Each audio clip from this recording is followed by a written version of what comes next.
Terima kasih, Datuk Seri Pengerusi. Saya mulakan dengan menyebutkan betapa saya tegaskan bajet 2021 gagal mengambil kesempatan memperkasakan sistem kesihatan negara. Ingat kata-kata Ketua Audit Negara yang diulang oleh Ketua Pengarah Kesihatan sebagai underfunded, understaffed, overworked dengan izin, khasnya di Jabatan Kecemasan. Apa yang dibentang ialah bajet business as usual. Bajet biasa dalam suasana yang luar biasa, yang sangat malang dan mengecewakan. Meskipun Menteri Kewangan telah menjelaskan bahawa tidak ada penurunan dalam semua peruntukan 29 program perubatan di bawah kepala 020,000 termasuk nefrologi, kardiotorasik, kanser, perubatan dan pembedahan farmasi dan pergigian kerana telah disusun semula dalam program khusus 080,000 di bawah kepala 080,700 sebanyak RM289 bilion bersekali dengan 1.4 bilion ya atas perubatan dan konsesi penswastaan makmal. Namun yang jelas adalah tidak ada peningkatan. Itu yang mengecewakan. Itu yang telah mengecewakan badan-badan seumpama di Academy of Medicine Malaysia, Malaysian Medical Association, Malaysian Health Coalition yang menyebutkan, mereka mengatakan the health budget is not enough. Bajet tak cukup. Memanglah ada kenaikan peruntukan 43% ya, secara menyeluruh. Tapi kalau diperhatikan perincian dan bagaimana pula akan ditingkatkan prestasi sektor kesihatan kalau nadi program perubatan tidak diambil peluang untuk dipertingkatkan.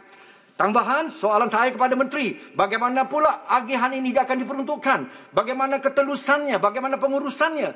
Yang dulunya sudah baik, mengapa dikacau? Dan hari ini menjadi kacau bila kerana mereka tidak ada peruntukan secara khusus.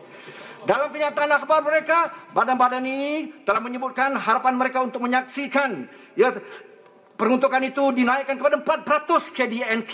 Hari ini kekal sebagai 2%. Itu kalau dimasukkan bersekali dengan swasta, barulah mencecah 4%. Sebab itu ketika kami mentadbir dahulu, kita sasarkan 4% hanya sumbangan daripada awam. Datuk Seri Pengerusi, saya jelaskan sekali lagi, saya mahukan perkara ini ya dipahamkan kerana cabarannya bukan hanya COVID. Cabarannya adalah sebenarnya juga penyakit-penyakit tidak berjangkit. Ya, bukan saja penyakit-penyakit berjangkit seperti dengue dan tuberkulosis dan hari ini COVID-19, tetapi penyakit tidak berjangkit yang membunuh. Ya, kalau saya sebutkan bagaimana NCDs adalah cabaran utama yang membawa maut secara pramatang kepada warga Malaysia berumur 41 hingga 59 at the productive age. Yang mereka mati kerana apa? Paling besar utama ya kematian adalah kerana serangan jantung, IHD, ischemic heart disease, dan juga ya seperti apa yang dikatakan sebagai serangan ahmar ataupun CVA, cardiovascular accident atau stroke. Kedua ini saja menyumbangkan 23% kematian. Hampir 1 dalam 5 kematian adalah kerana kematian oleh NCDs. Justru kerana itu, ketika kita menyaksikan betapa ini adalah yang disebutkan oleh Dawson terkini ya, menyumbangkan kalaulah hingga kini kematian adalah kurang lebih COVID kerana 350 lebih, tetapi kematian terkini NCD tahun 2019 saja, Datuk Seri Pengerusi, adalah sebanyak 16,325 kematian atau dengan kata lain 50 kematian serangan jantung setiap hari. Oleh kerana itu, kegagalan bajet ini untuk memperkasakan ya sektor ataupun memperkasakan aspek NCDs adalah sangat mengecewakan. Saya bergalih kepada saya tak maulah kalau nak banyak untuk membandingkan dengan Vietnam. Vietnam membelanjakan 6% KDNK mereka. Sebab itu Vietnam mendapat pujian daripada WHO dan bersiap siaga untuk berdepan. Mereka hanya ada 35 kematian dalam COVID dan hanya 1,000 lebih saja kes positif COVID dalam penduduk yang berjumlah 90 juta, Datuk Seri Pengerusi. Saya bergalih kepada PKB 40 ya 081,000 yang alhamdulillah diberikan peruntukan 80 juta pada kali ini. Saya minta supaya ini terus diperkasakan.